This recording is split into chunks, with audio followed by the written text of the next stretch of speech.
questions at the end. Actually, incorrect. He did. Akshay knows. Actually, these are very special kids actually. I mean, even though they are naughty, Prabhupada used to say, naughtiness of a kid indicates their intelligence. So we can only, and if it is channeled properly, they can do great things. We hope, we have great expectations of them. So I want to start on a lighter note. How many of you are foodies? How many of you love to eat? I love eating. I'm choosy. I'm pretty choosy, but I feel. How many of you You can't. You don't. think your spouses, your wife or husband are good cooks? I'm gonna cook. I see many, I wasn't expecting many Matajis to raise hands, but I must say I am surprised by the daredevil attitude of the men. I'm sure all of them made a note of who didn't raise hands.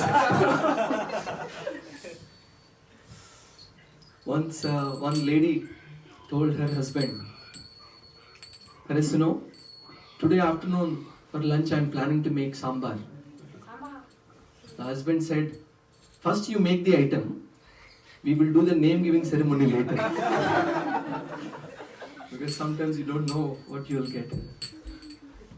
How many of you like to dress up? I like dressing up. Yeah. Dress up as in not the bare minimum, but opulent dresses, wear saris, ornaments, jewelry. I know this. Beauty, entire beauty market is based on high permits.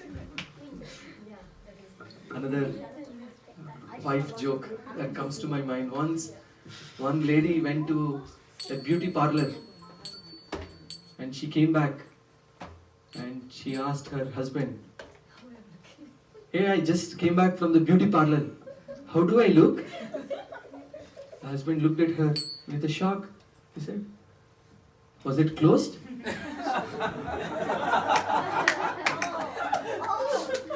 Oh damn!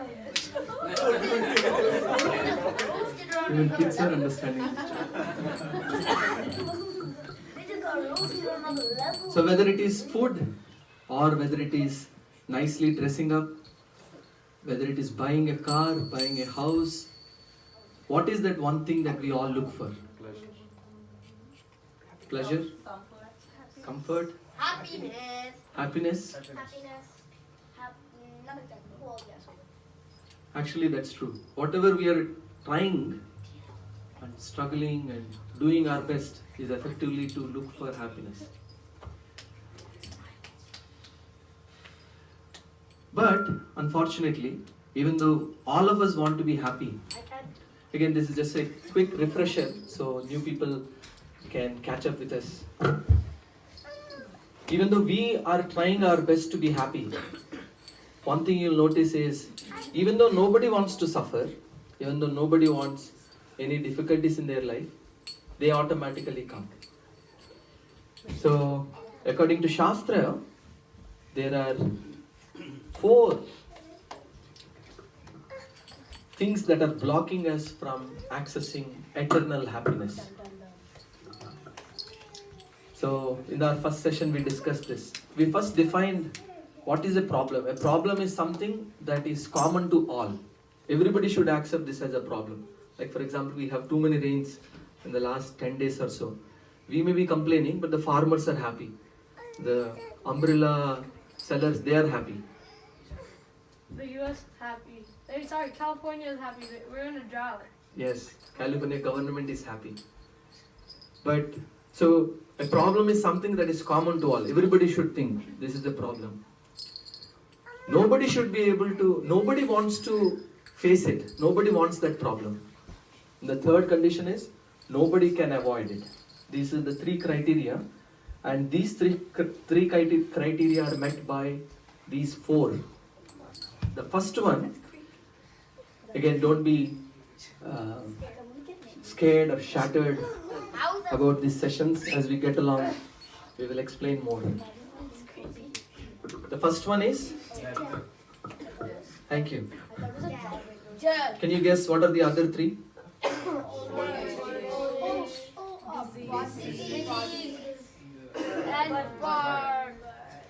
So body, B-O-D-Y. Birth, old age, disease and death. I mean the other three easy to understand. Birth, because that's the root cause of all the other three. And also nobody likes to tightly put in a sack and hung up upside down for 9 months. It's a very painful process for the person who's taking birth actually. And this keep repeating. And spirituality 101 is this, is to come to this platform that yes, I accept, I agree that these are the problems that I want to solve. And so once we are on that platform, then spirituality begins. Then Gita can speak to us. Then Bhagavatam can help us. Then the association of like-minded people can bring us closer to the solution. So, but before we can understand what is the solution, we first need to understand who we are really. I mean, we are trying to be happy, but which part of me am I trying to keep happy? Of course, many of us being born and coming from India, we know this. We have this gross body, we call it. It's made of earth, fire, air, ether, water. This is the gross body we have. And this is the subtle body. We all have the experience, the mind, the intelligence. And then finally the soul. None of us have seen it, heard about it, but we can't perceive it. We know little bit about it. Some of the characteristics of soul is that it can never be cut into pieces. It never dies, never takes birth, will never go out of existence. So if it never dies, why are we afraid of death? Such a body. Bodily attachment. Any others? Let him go. So we will have a separate section. I have a separate section only for kids. I think it's coming up next one only. Because we are unaware of what will happen. Yes, we were unaware. Usually the fear of death is we don't know what happens after death. We think, oh, something's bad. That's actually a very valid point. We'll give a round of applause for both of them. What else? Leaving our loved ones. Okay, we'll take it from others. Leaving our loved ones. That's also a very valid point. We have invested so much of our time, energy, changed so many diapers. Now, if we were to leave them. Yeah, not me. Okay, Shriya. Like we're scared of leaving, we're scared of dying because if we do, then all the hard work, like all the things we earned, it's just gonna be stored in our bank account or something. Yeah. It's gonna be stored in the bank So much account. hard work. It's done in the So wrong many weekends we must have worked. So naturally, so this is, which is why the spirituality 101 begins with the fundamentals that we are not this body.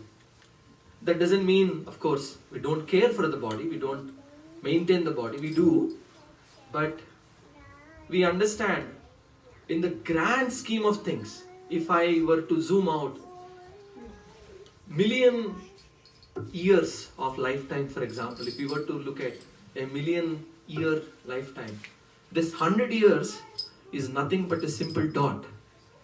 And it most likely, whether you did PhD, whether you stood, kids are here, I don't want to say that, but whether you, no, okay. Whether you started Google, whether you started Microsoft, whether you did bank robbery, hardly matters. Of course, anything good, bad we do has long-term implication also. That doesn't mean anything I do is immaterial. That's not entirely true. Anything spiritual we do on the other hand. Oh, Krishna says in the 9th chapter, Swalpamapyasya dharmasya trayate mahato bhaya. Actually, whatever little endeavor we do in the spiritual practice comes with us. It's like a spiritual material bank account and spiritual bank account. Material bank account, it keeps getting depleted as we live, as we use up our karma. But spiritual bank account only deposits, no retrieval actually. So whatever little spiritual endeavor we do is beneficial. So another picture to understand, we are not the body. Okay, kids, with less excitement please. This is Shriyan, by the way, my son, which is why. Okay, we will take it from the back. There are the 5 senses. 5 senses. Let's give him a round of applause. What else? What else do you see in this picture? You already got your chance. So Kovi. The soul is in the back. What, any observation you have about the soul? Is it happy or cool, chilling out, or little? He's little scared, right? Okay, let's give him a. Okay, who else? The body is actually just driving the soul. The body is driving, it's taking. That's nice.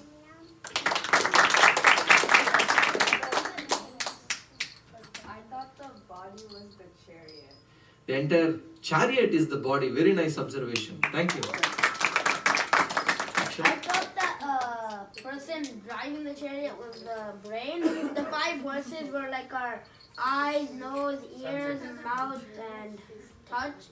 And then in the back is the soul, like.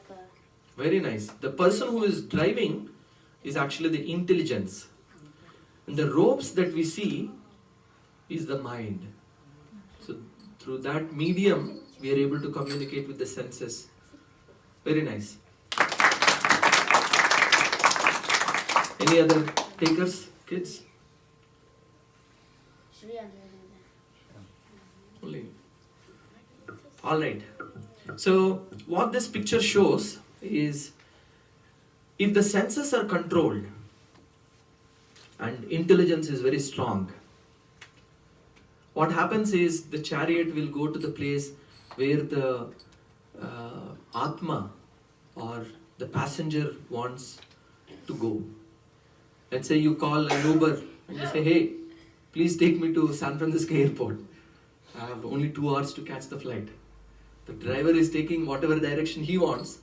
You will never reach the airport. You will be in anxiety only. That's why the soul here is in anxiety, because he is in a body where the senses are uncontrolled. Any of you have this experience? You made a resolution, no more ice creams, no Mars. And then very tasty chocolate with toppings. You did? Kids are more honest. Okay, so here is another picture. Another thing that we discuss in spiritual circles is 6 enemies of the soul. Anyone remembers what those 6 are? Anger, lust, greed,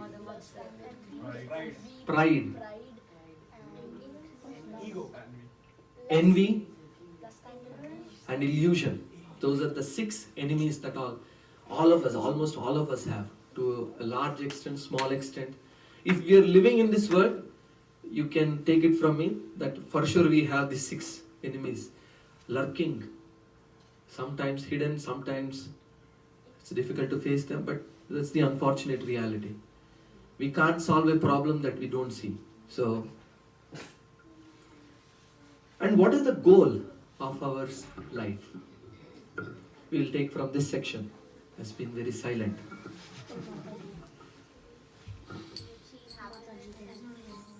Achieve happiness and peace. Right? Anything else? One more we'll take from here. From whatever we discussed so far, I mean, we begin with happiness. Of course, we are looking for happiness. Okay, we will give it to our backbenchers here. Venuji strategically moved back. You notice all the questions are going there only. Yes. To attain moksha, ultimate happiness. To attain ultimate happiness, moksha. Okay. Good. Okay, Shriyan and then Akshay. To go to like overcome the 6 enemies and like go closer to Krishna. That's nice. All these answers are right, but this is the connecting dot for us. How can we be happy? We can attempt, we can try to be happy, but as long as we have these 6 enemies, we can never get moksha, we can never find peace. Because these keep bothering us. So we will give a round of applause for all of them. When I saw this picture, the goal of life is actually very simple: to take these steps and to go to the spiritual world. There are actually different kinds of liberation or moksha. So we will hear more about them in future sessions. But ultimately the goal is to go to the spiritual world, where there is no 6 enemies, where everybody is selflessly thinking about serving others, thinking about how can I serve others, how can I give happiness to others. Can you imagine a world where everyone is thinking like that? Nobody is thinking, okay, this is my competitor, how can I pull him down? Okay, so I want to narrate one short story. Once 3 college students, they have an exam and they were not at all prepared. Just the day before the exam, they looked at the books and they thought, wow, I never knew that the syllabus is this big. They decided they can't make it. So they said, all right, let's come up with a different scheme. So they came up with an idea. They said, we will go to the professor the next day. So they went to the professor and they said, Professor, our dear friend in our hometown, he had a family emergency. So we had to go there to help him. And while we are coming back, one of our car tires got punctured. So we couldn't come back. We wanted to come and take this exam. We were well prepared also. But we couldn't come. You please give us another chance. The professor, he is a very compassionate person. He said, all right, I'll give you the exam next week. They said, oh Maya, okay, we have 1 week to prepare. They prepared during that 1 week. They came back the next week. The professor asked all 3 of them, go to different rooms. And then he gave them the question paper. Looking at the question paper, they were shocked. There was only one question. All 100 marks for that one question. It's choose the correct answer. Which tire got punctured? Left front? Left right? They never discussed this.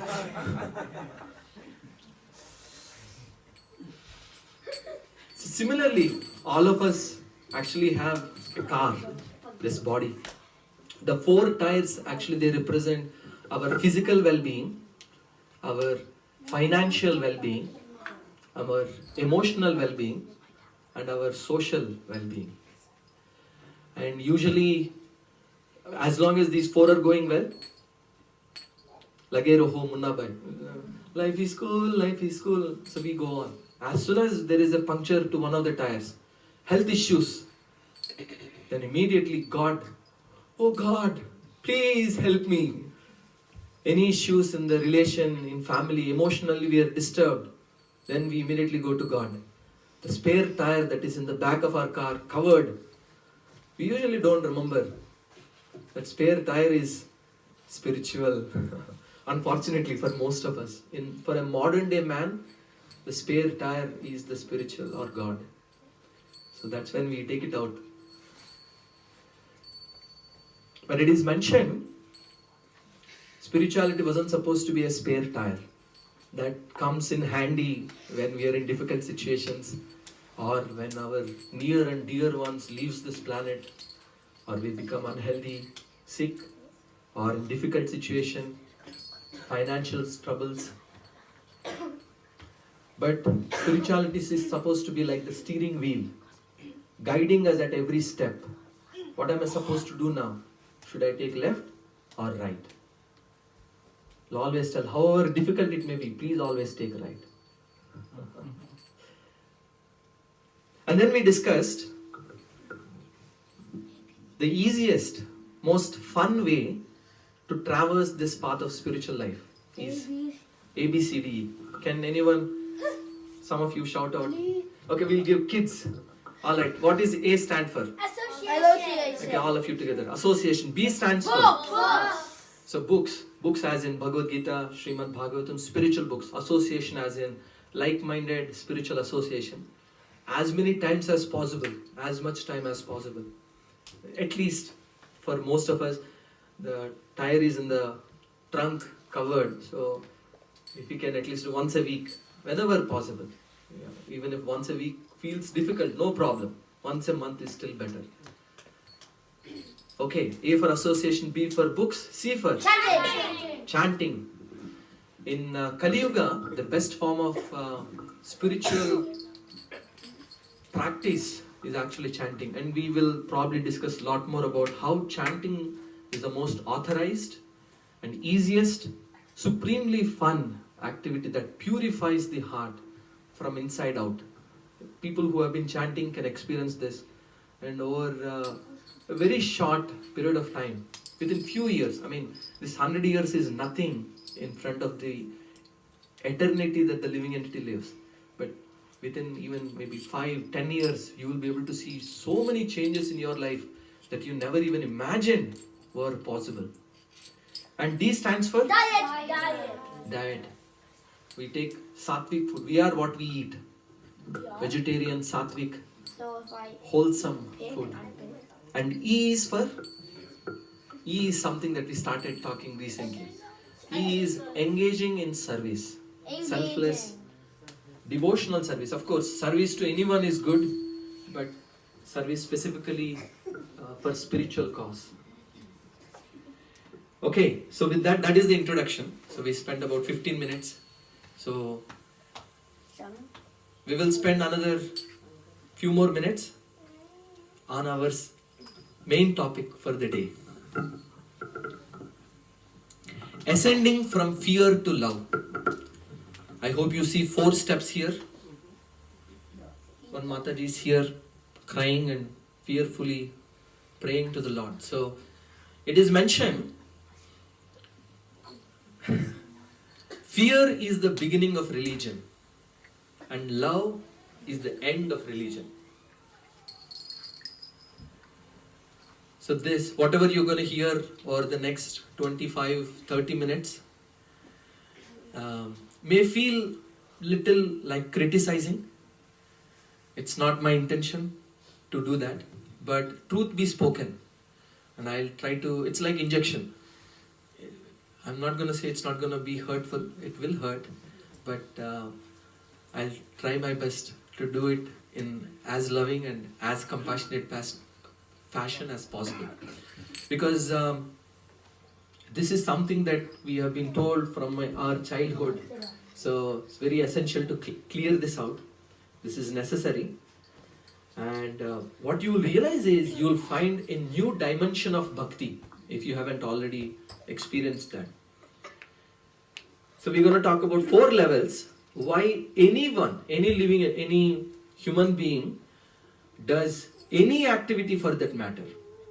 But specifically going to God, any spiritual activity. But this can be generalized to say for any activity. Why we do what we do. These are the 4 levels. So the first level is out of fear. Kids, they listen to parents out of fear. My father may scold me. Mohit Prabhu is no longer. Sometimes maybe they are afraid. They think, oh, maybe they'll spank me. So maybe they will go to school. Kids, when we show them, if you don't go to school, you will become like a homeless person like this. Maybe you will become a gardener. You have to deal with mud. Then they are afraid. Oh God, I have to do this if I don't go to school. Then they, out of fear, they go to school. We will also notice husbands, they listen to wife, or wife listens to husband. They are afraid. Maybe they will divorce me. Of course, nowadays the modern standard is love at first sight, divorce at first fight. So they are no longer afraid also. But Some of us, we go to job out of fear. We are afraid. Maybe if I don't do this job properly, they'll put me on the layoff list. So let me work hard.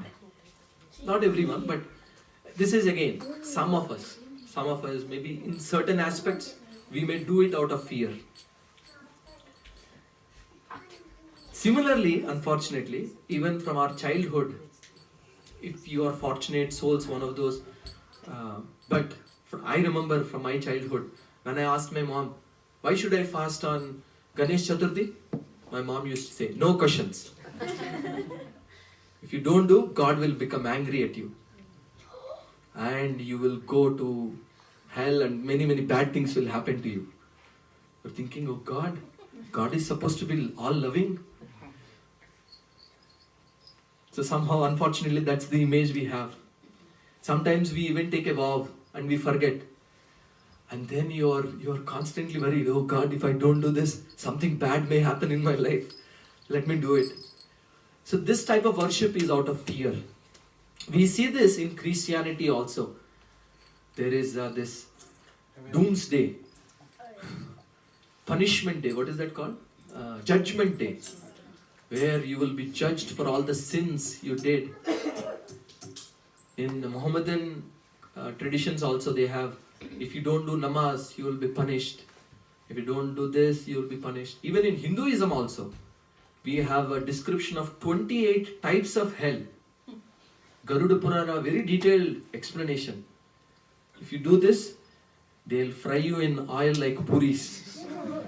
If you do this, It's not 28,000.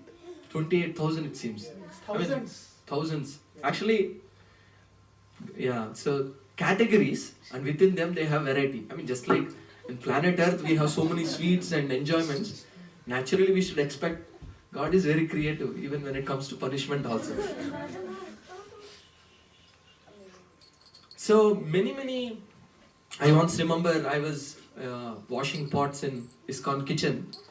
One American by birth, but of course his family background is from Israel or somewhere like that.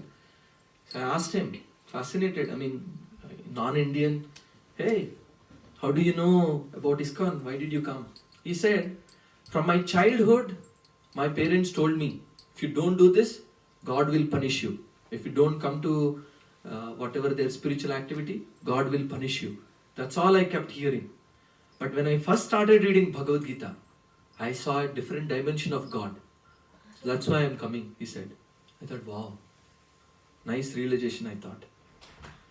So even though some of us, sometimes people will see that out of ignorance, their boldness is out of, I am not fearful of anything. Even if we are not fearful of God in other forms, we are afraid of God in the form of death. Some people at least. So ultimately, people who worship God in this way, they see God as frightening person who with 1,000 hands, 1,000 weapons ready to chop off if we do any punishment. This is very far from the reality and very far from the platform of love that we should all aspire to go. Of course, this platform is necessary. Sometimes not everyone is at that level, so it's necessary, but this is not the only platform we should stick to. The first platform is out of fear, bhaya. So, but above this is where most Indians fall, including myself before I came to ISKCON, is Asha, is the biscuit platform I call. Is the business transactional platform, where we have material desires. So we go to God at this level. Usually again, let's say we are going to job, we work. Why do we work? Some of them again, because of salary. They stop giving salary, we stop going to office.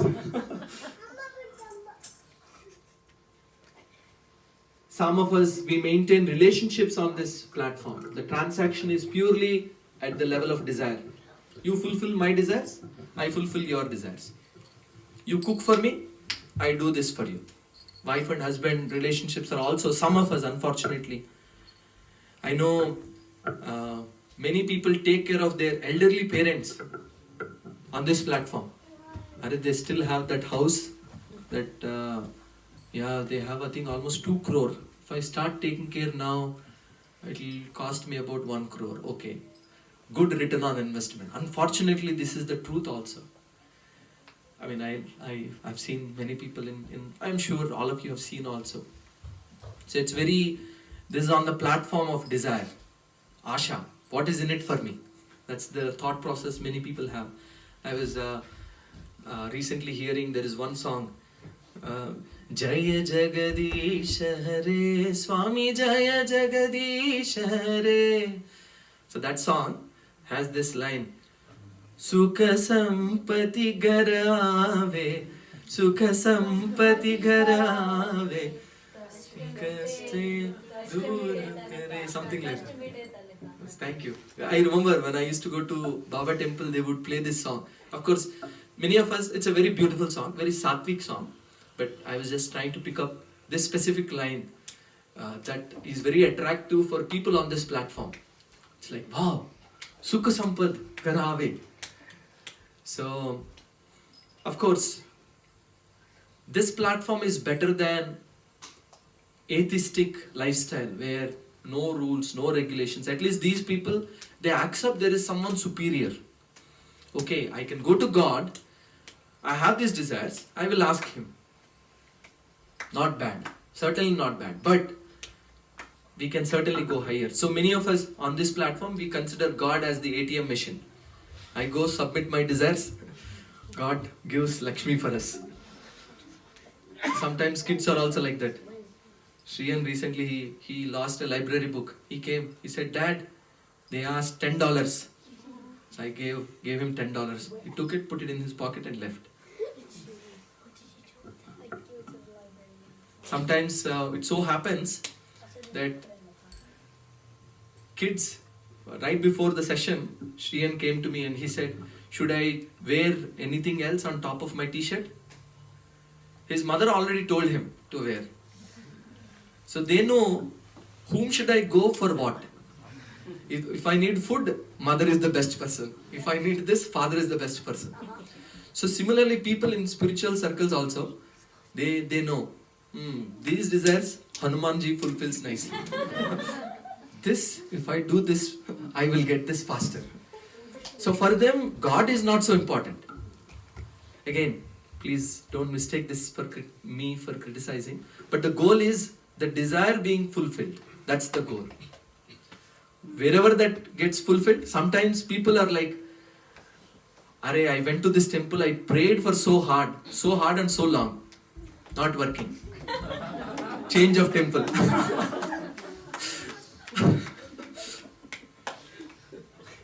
One of my friends, he used to say, he would have acute headache. He said, I tried homeopathy, allopathy, naturopathy, and finally I even tried Tirupati. And only then it went away. What is Tirupati? Tirupati is a holy place in India where Lord Balaji resides. So people go there and say, oh Lord Balaji, I'm giving you 10 rupees, so please somehow or the other solve this problem, like that. So of course one may question, what's so wrong? I mean, God is our Father. What's so wrong in asking Him for these desires? On one level, it's not wrong. Actually, Bhagavatam says, Akama sarva kamo va moksha kama udharadi tivrena bhakti yogena yajeta purusham param. It says, Akama, if you have no desires, sarva kama, you have all material desires. Or you have moksha kama, you have the desire to be liberated. Whatever may be your situation, whichever category you fall into, you can approach the Supreme Lord. Of course, the advantage of approaching the Supreme is, of course, we never spoke about this. Just as we have in a corporate circle, we have a CEO, we have senior vice presidents, we have vice presidents, senior directors, like that, and eventually our junior engineers. Similarly, the living entities are like that, the junior engineers, and then there is a big hierarchy. It's not very flat, unfortunately. So there is a CEO at the top, and there is a business owner for the whole thing, who is least interested in this business. CEO is our Brahmaji. The Supreme Lord outsourced. He said, okay, you take care. I'm not much interested. You manage, maintain this. So, of course, we'll probably have many sessions talking about this. Did Vishnu come from Krishna? Krishna came from Vishnu. Is Shiva, Vishnu, Brahma? Who is the Supreme? Durga Devi? Oh, this is a long discussions sessions. But for now, you can accept from us that Krishna is the Supreme Personality of Godhead. It's not, he has multiple features. He is there as an energy, we call Brahma Jyotir, but he is also there as a person, ready to reciprocate with his devotees, loving affairs, have wonderful reciprocations as friend, parent, child, like that, many relations like that. But anyway, so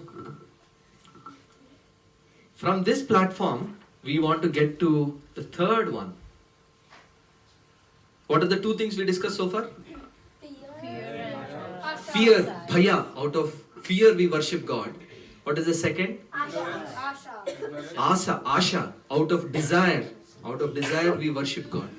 So the third one is kartavya buddhi. So this is out of duty. So we feel so grateful. God has given me so much. Or in the case of, for example, job. You say, my manager is so nice. My company is so nice. It took care of me so nicely. I feel a duty to give back to my company. I know most of us don't feel like that, but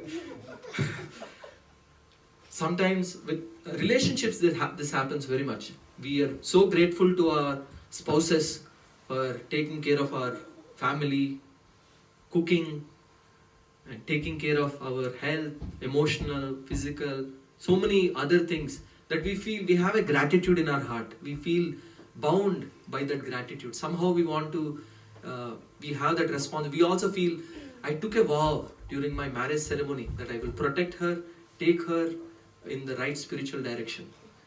So I feel a duty bound like that. So many people feel like that. I remember growing up, I used to, I'm sure all of you will agree with me. One of the big motivation for us to study hard, many of us, we come from maybe middle and lower middle class families.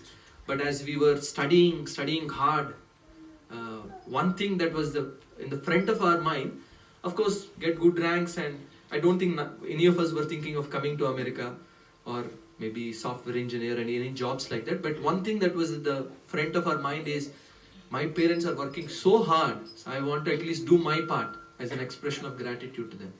So this is actually certainly much better than the other two levels that we discussed. Oh, I'm fearful of my parents, let me study. Okay, if I study, my mother will make pasta for me. So this is a better level than that.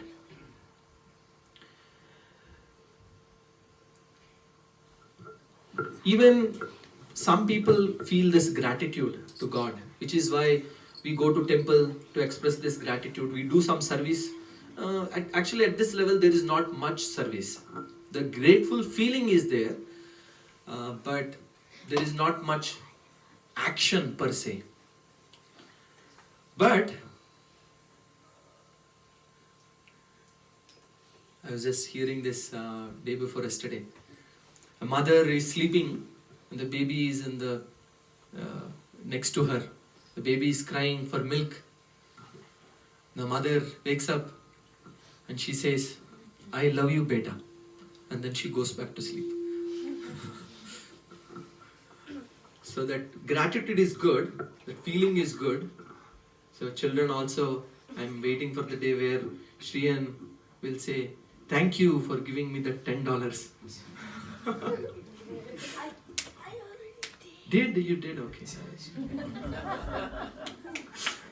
So, but in general, so it's a step in the right direction. But mother turning aside and saying, it's a wonderful feeling, I love you. But when it comes to action, love actually means, Prabhupada, when he translated bhakti, he didn't translate it as devotion. He translated it as devotional service.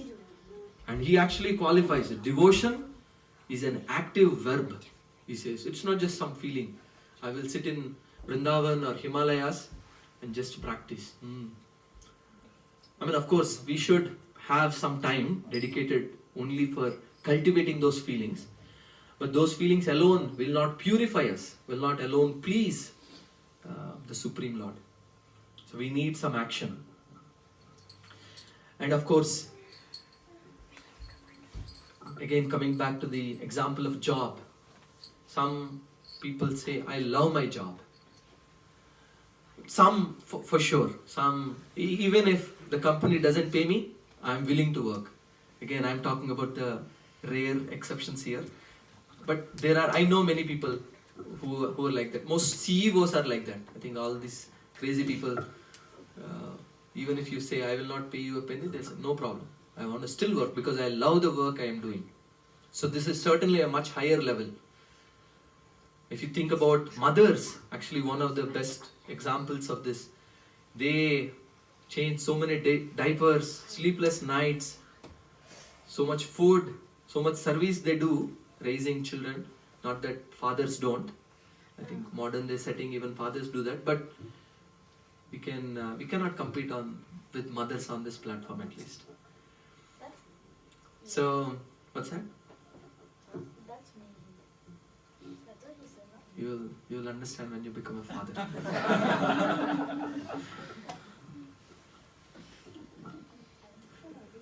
John F. Kennedy, he gave this famous quote. So, don't ask what your country can do for you. Ask what you can do for the country. So, coming from the Asha platform to here, to the platform of love, ask not what God can do for you, ask what you can do for God. So this is our translated version of John F. Kennedy's quote. So this is how devotees actually think. This is the mood of Vrajavasis actually. So there is one very beautiful pastime.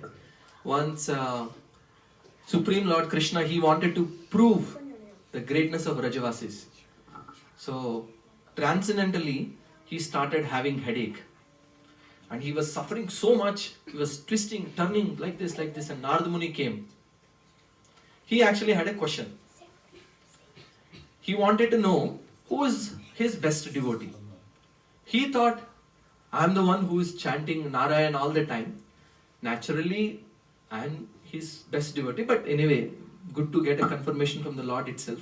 So with thinking like this, he arrived in Dwaraka.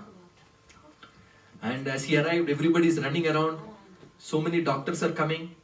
Everybody is checking, doing this. And eventually Narada Muni arrived and he spoke to the Lord. He asked, Lord, what happened? He said, oh Narada, you came finally. Thank God. I am getting this severe headache. All these people are trying so many things, but nothing is working.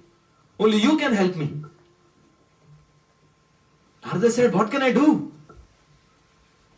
He said, please, get me this Jandu balm. He also asked, Jandu what? He said, get me the dust from my devotees. Narada was shocked. What? The Lord asked, can you give your dust? Narada said, oh, what are you saying? You are my worshipable Lord. How can I give my dust to you? Put it on your head. No. I'll go to hell if I do that. So he went up, down, he went to Brahma, all the planets. He went to all the wives of Krishna. Everybody said, what? My husband is my most worshipable deity. How can I give my dust, which is considered to be the lowest, and put it on his head? I am sorry, I can't do that. And eventually, Narada Muni goes to Vrindavan. And in Vrindavan, as Narada Muni arrives, Vrajavasis, they asked, even before they asked, how are you? They asked, Narada Muni, how is our Lord Shri Krishna? Narada Muni said he is having severe headache. And he asked me to get the dust of his devotees. And Brajavasis immediately they started scraping their legs and they made a huge pile. He said, take it. Narada Muni said, Arey Baba, wait, let me give you Bhagavatam class first. Looks like you don't know the basics. You know who Krishna is? Krishna is God. If you give your dust, do you know what happens? Brajavasis asked, what? You will go to hell permanently. Said, so what? No problem. If this dust relieves Krishna from the headache that he is having, for a moment, we are willing to suffer in hell forever. No issues. There the heart of Narada Muni sank. He got the answer for his question then and there. But of course, he took the dust and he went to the Lord. Krishna is smiling, joyfully eating food. Narada, you came back. I'm happy to see you. Lord, I know you were suffering from headache. What happened? Of course, Narada Muni understood. This was the transcendental trick of the Lord to answer to Narada Muni and to, of course, to all of us also. That is pure love. Love that is free from fear, free from any desire whatsoever. Even if I am suffering, no problem. I want to serve my beloved. That's the highest platform. And sometimes we notice some people, especially when we go to dhams, spiritual dhams, we have to be careful. We find some people artificially imitating this platform. So sometimes people, they are worshipping the deity, they are crying profusely, they are hugging the deity. Oh, my Laddu Gopal, so please eat one more. They're talking to the deity like that. Again, some of them, we can't. But then as soon as they come out of the temple, they're smoking. So there are many, in the name of these spiritual emotions, sometimes people take it cheaply and display cheap for adoration, recognition from others. And everybody will say, oh, such a great devotee is talking to the deity. Wow, wonderful. So this artificial show is very much discouraged. And I know one SP, one police officer in India, he thought he is a gopi and he started dressing, he started wearing sari. The police guy started going to police station. Just came in the news also. So that's why our acharyas, they say, as long as we have these 6 enemies still lurking in our heart, lust, any traces of lust, anger, greed, envy, pride and illusion, as long as we have this, we can understand, Baba, I am not at that level. Sometimes I know many of us, again, including me also, one of my friends, she used to tell that, do you know, every morning when I wake up, I actually hear the flute of Krishna playing for me. Oh, I love Krishna so much. And he must also love me because he is personally playing flute for me.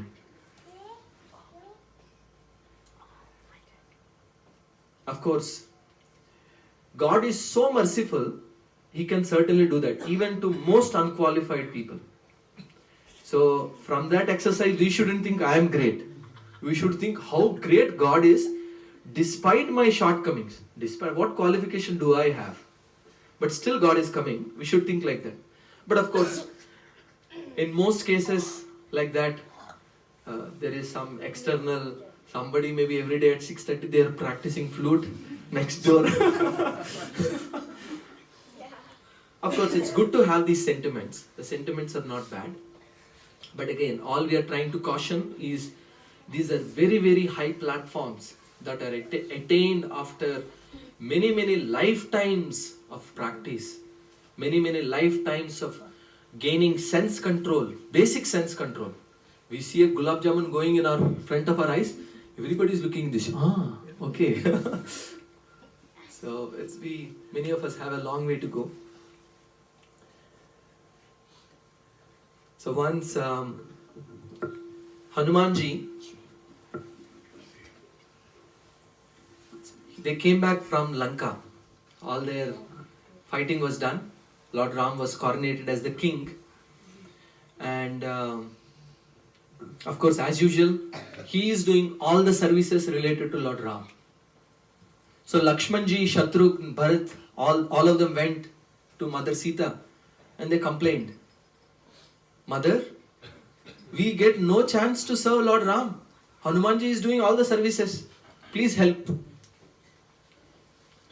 She gave them an idea, and then all of them went back and they started listing from the morning, from the time Lord Ram wakes up till the time he goes back to bed. Every little service Lord Ram needs, they made a note. And they assigned that among themselves. They took it to Sita. And Sita said, okay, I will do the needful. So Sita Devi took it to Lord Ram. And she showed Lord Ram. And Ram looked at this and he understood all the services were listed, but nowhere is Hanuman's name. He said, Hanuman is missing. So Sita Devi said, Hanuman has done so much service for you, we want to give him some break. Lord Ram understood the meaning behind this break. He just smiled and he asked Sita, what should I do? Mother Sita said, please sign this, put your royal stamp. And they took that list of list of services for Lord Ram. Next day morning, Hanumanji eagerly came to Lord Ram's room. Lakshman was standing there. Hanumanji said, it is time to serve, massage my lord. Lakshmanji opened this. He said, that service is assigned to Shatrugn. Hanumanji looked at this. What is this? He said, you don't know? This is the new service list. Hanumanji looked at it eagerly and his name is missing. And he asked, what? My name is missing. Lakshman said, I don't know. You talk to Ram only. So he signed stamp. Then Hanuman started crying. He said, what is the use of my life if I can't serve my Lord Ram? But after some time he consoled himself and he came to Lakshman and he asked, can I do any other service that's not listed here? Lakshmanji, he was very confident. He said, we did 1,000 rounds. We did all brainstorming. No service is left. He said, yeah, you can pick up any service you like that is not listed here. Hanumanji said, okay. Whenever Lord Ram yawns, like that, I will take the twitching service. I will do this finger twitching service. What is that? Usually, whenever somebody does this yawning, like many of you are doing here,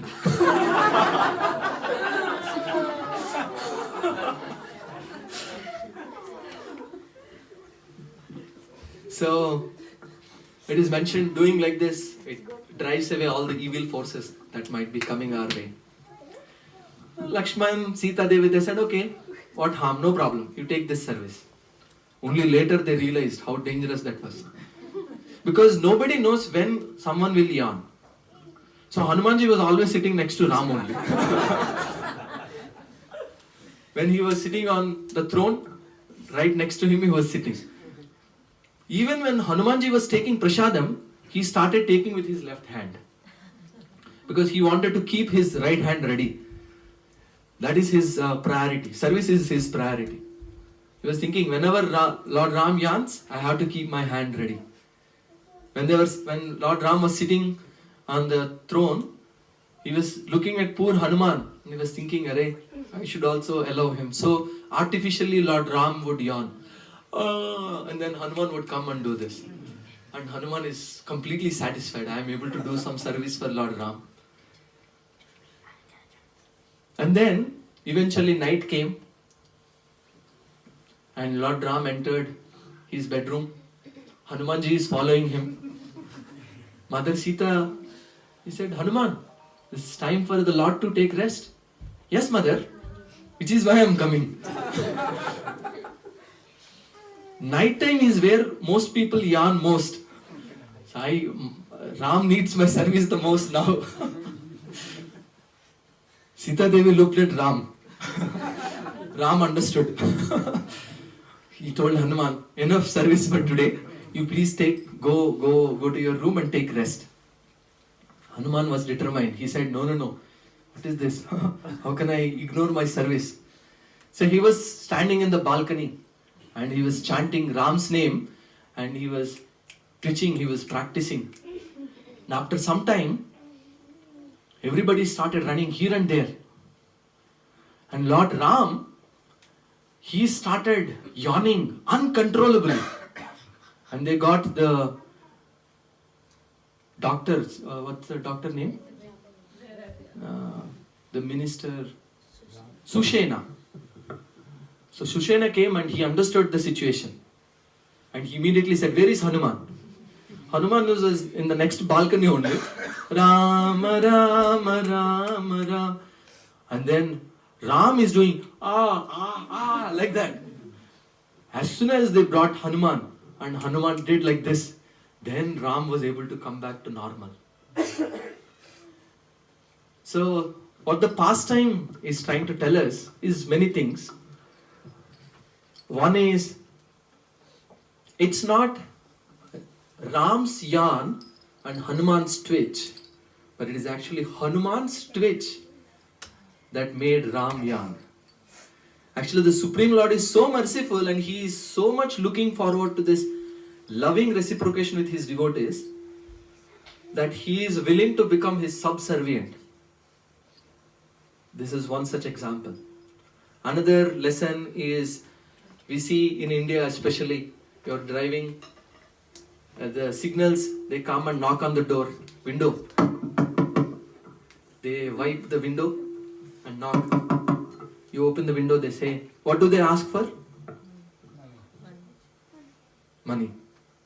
Right? None of them say, please give me more service. So this pastime also teaches us that. Hanuman, there is no retirement actually. All he wants from service is more service. Okay, you have done enough. You ask for something. Hanuman always asked only for service. Actually, there is in Prahlad, hopefully we will discuss this soon, the pastime of Prahlad and Narsimha. Prahlad goes through so many difficulties. And in the end, when Narsimhadev eventually comes, Narsimhadev asks, what do you want? And Prahlad says, oh Lord, do you think I'm a businessman? Do you think I did all this devotional service to you so that I can get something? Sorry, I just want to serve you. That's all. So, while we understand we may not be at this level all the time, we can take courage, we can take some hope and faith that by following the right process, we can slowly elevate our consciousness from the level of fear, oh God, oh if I don't do, to the level of desire, biscuit, okay, if I do this at least I'll get something. Maybe from there we can actually come to the platform of kartavya, to the duty level, and ultimately to the level of love. So we will pause here, we will take a few reflections, and any reflection is something that you liked, anything that you liked that you want to take back with you. So we have second mic somewhere here. So we will, as usual, we'll take from the kids first. Kids. Oh yeah. You can turn this one to the side. Sharat, would you like to say something? No. You thought about it. Okay. Anyone else? Any kids? I like the Hanuman story. That just was that was my favorite part. Very nice. One more kid. Yes, Yashish. I like the story about the college students. Which tire got punctured? Right, left. Right back. Right, left. Yeah, so that's usually stories have morals. This is one joke I found that has moral actually. Turn it on. So when you get this mic, after you're done speaking, you can switch it off. Okay, we'll take from Shriyan. And we'll come back to kids again at the end. I like the steps like first like you do it out of fear and then you go up and then you do it out of love. Yeah. So like first you do it out of fear and then you go all the way and then you do it from love. Very nice. We'll give all the kids. Okay, we'll take one from this section.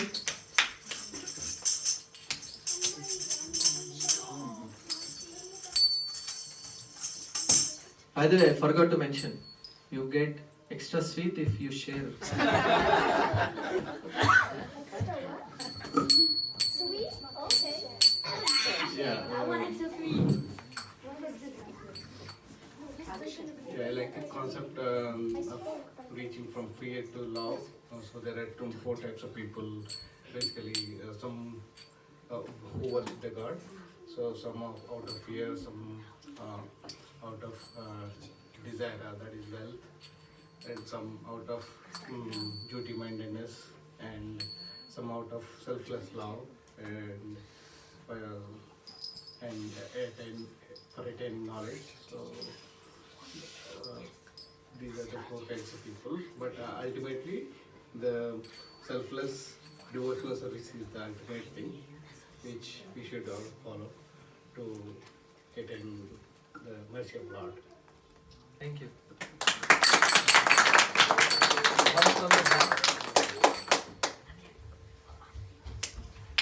One takeaway that you can.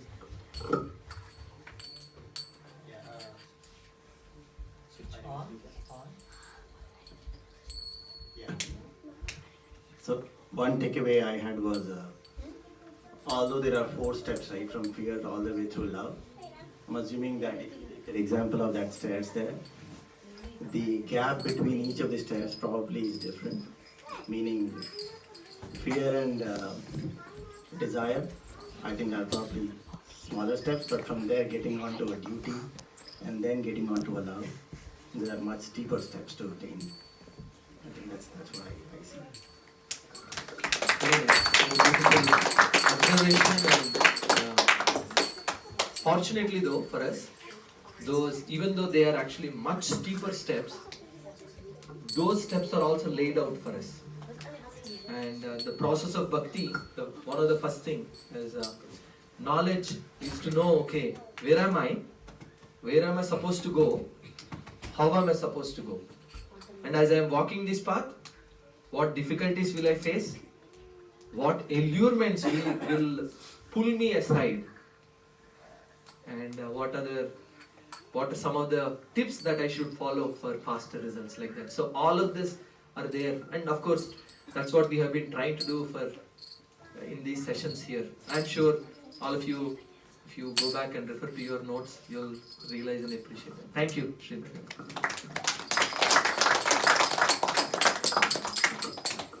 Okay, we'll take one from this section. Nobody wants an extra sweet. I want it. Kids get another chance at the end. Yeah. What does illusion mean in those 6 enemies? What does it mean? So, of course, it's moha, that's what is the actual Sanskrit. But illusion, to think, there are many levels of illusion. The first basic level is to think I am this body. That I somehow or the other have to squeeze out happiness in this next 60, 70, 80 years. So whatever I do, I should be happy in these 60 years. To think like that is illusion. So we should take more long-term approach. Just like, for example, in our childhood, all of us have taken some injections for protection from. It's painful, certainly, and maybe for 1 day or 2 days you will have fever also. But that is given to protect you from a much bigger disease, from much bigger pain. So sometimes people ask, spirituality means, oh God, so many rules. I have to give up this, I have to give up this, I have to give up this. Oh, too difficult. First of all, that's not entirely true. Because Krishna himself says in the Bhagavad Gita, if you try to give up things, you are playing a losing game. He says, Vishaya vinivartante niraharasya dehinaha. We are attached to sense objects. For the tongue, gulab jamun is the sense object. For men, woman is the sense object. Different sense objects for different senses. We will never be able to give up, Krishna says. Because the taste is there. So, and he says, Vishaya vinivartante niraharasya dehinaha rasavarjam rasopyasya. And he says, Parandrishtva nivartate. Only by a higher taste will you be able to give up this lower taste. What is that higher taste? Learning, reading Bhagavad Gita, for example, breaks that illusion. And it's not just theory and knowledge that we accumulate, but it is the practices also. Like, for example, whatever little practice, we are trying to emphasize chanting as one of the practice, for example, that helps break this illusion. Then you will begin to see what exactly, I mean, we all know we are souls, yes, everybody assumes the things, we are not the body, we are the souls. But you will actually understand what it really means. Somebody comes, says, you're a little stout for your age. You're offended, huh? What do you know? Somebody comes and says, insults are intelligence. Oh, your planning is very poor. That's it. They are dead. So, when we understand we are not the body, we are the soul. How karma is acting, how the material nature is working. This is all only in illusion. We are not able to see the whole picture. We see, I am the doer. So many aspects like that. So illusion, in short, is to think we are the body, and so many other aspects related to our material existence is illusion. Thank you for the question. Any other comments, reflections, questions?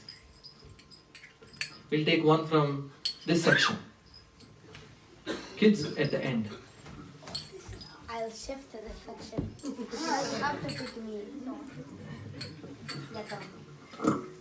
So I got like our ultimate aim is selfless love, but when we start like become the fear, so people believe in good karma and bad karma, and they are motivated towards the good karma, and the fear is involved there because they feel like if we do bad karma, we will go to hell, something like that. So, like, is it required or just, in other words, like, if I just love God, selfless love, that is enough, or doing good karma and the other rituals? Nice question, actually. As we were mentioning, fear in some cases is necessary. Some people, they are not at the love platform, nor at duty platform, nor at desire also. You give biscuit also? No, I don't care. You tell them you will suffer if you don't do this. You remember last year you had this accident and they had to put you this. All of this is because you did some bad karma. Then they, oh God, I have to suffer that much, huh? Then I will at least be little pious. But that's not a very high motivating platform for many people actually. People with developed consciousness, they will not appreciate. You try to restrict them and make them fearful. I don't mind suffering in hell, they'll say. I want to know. There must be something higher than this. God is not just with a stick, headmaster sitting with a stick. Or you made a mistake, like that. So it has its utility, but that's not allowed. And the second part of your question is also we discussed. Mother thinking that I love my child is not enough. Because that service to her child purifies her existence. That love, when she does that service, it increases her love. So same thing with us.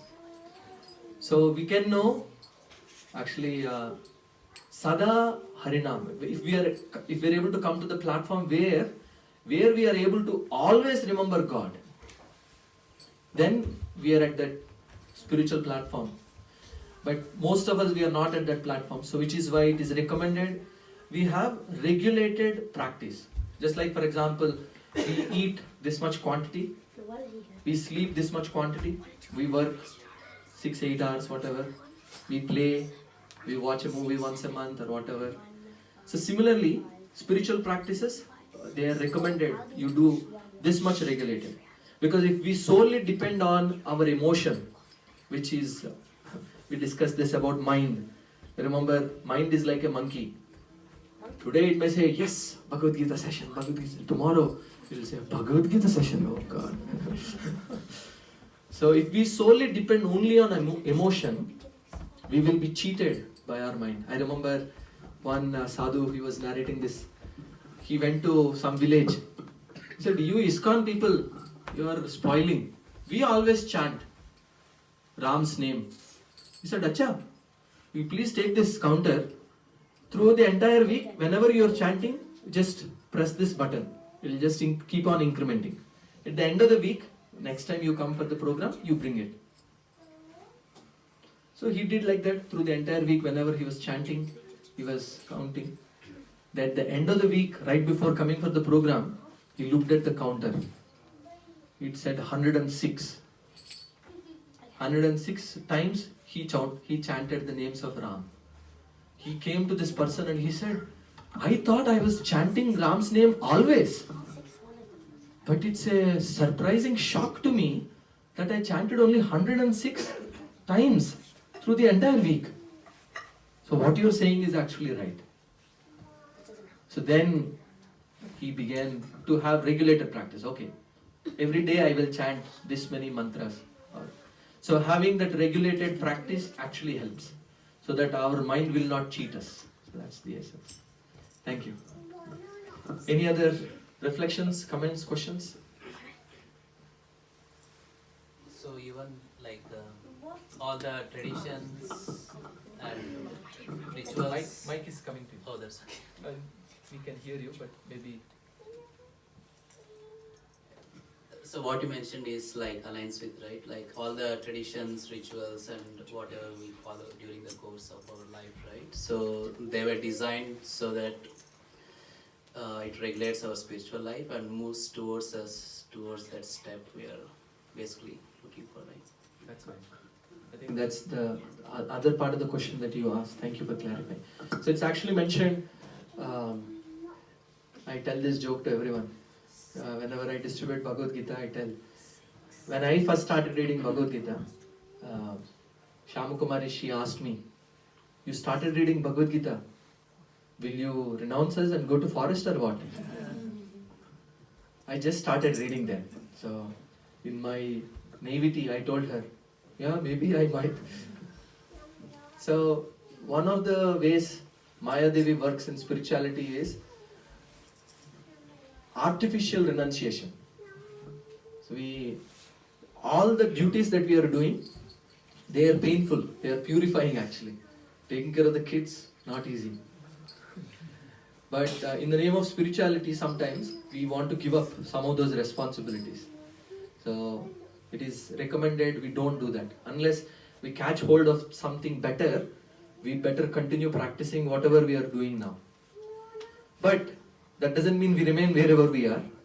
We should hear and understand this practice that I have. I remember my grandmother, she would cook. She would have a picture of Krishna. No, actually she didn't even have a picture of Krishna. She would just say, Krishna Arpanam, Krishna Arpanam, Krishna Arpanam. And that's it. It means, I am offering this to Krishna. So, of course, my mother eventually, when she became a devotee, she took a picture of Krishna, and even though this was easier to offer it in the kitchen itself, she took the extra effort to put the food in a new special bowl and take it to the altar and offer it to Krishna. It requires some extra work, but it is deliberate. It takes more time. It is deliberate. That deliberate action, attention to detail, is the sign of love. So it's a new ritual that we are adding, and we no longer have to say Krishna Arpanam in the kitchen, but it's a new ritual that is making us aware that okay, I am cooking for Krishna's pleasure. Whatever I am cooking, I will take the effort to offer it to God.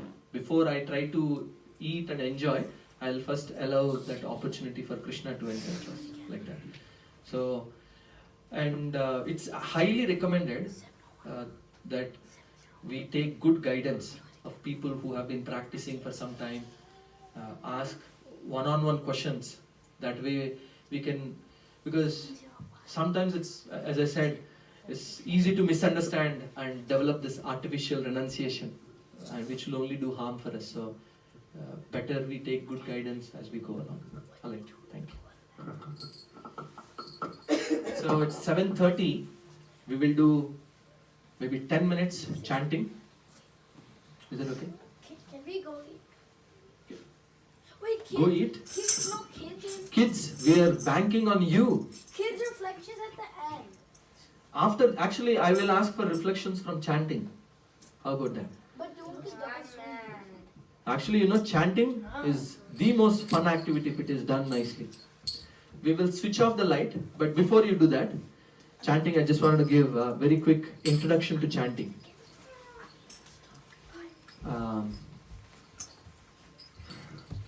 Many things can be said about chanting.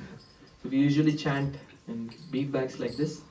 We have beads, 108 beads. We will try to chant maybe for 10 minutes, as much as we are able to do.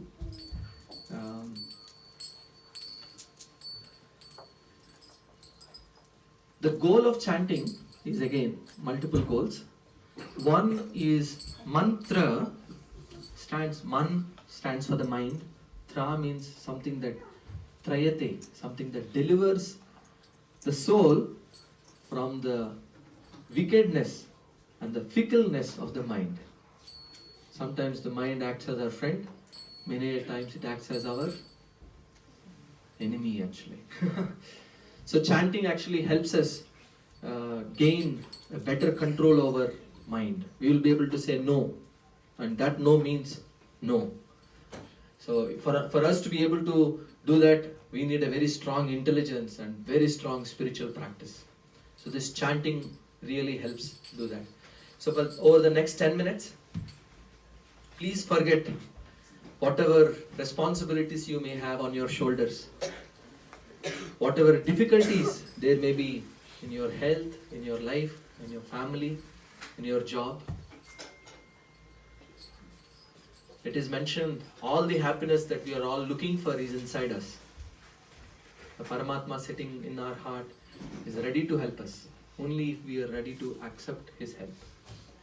So with open heart, we will call out to the Supreme Lord, please, I have some understanding of what spirituality means. I have many questions, many doubts. I know certain things are good for me, but I do not have the strength to do this on a day-to-day basis. I know what is right for me, but I do not have the strength. Please give me the strength. Please take my hand, guide me as I am walking, and please make me a better person. Please, I want to make this entire world a better place to live. There's so many souls suffering with so many difficulties. Please make me an instrument of compassion, of love.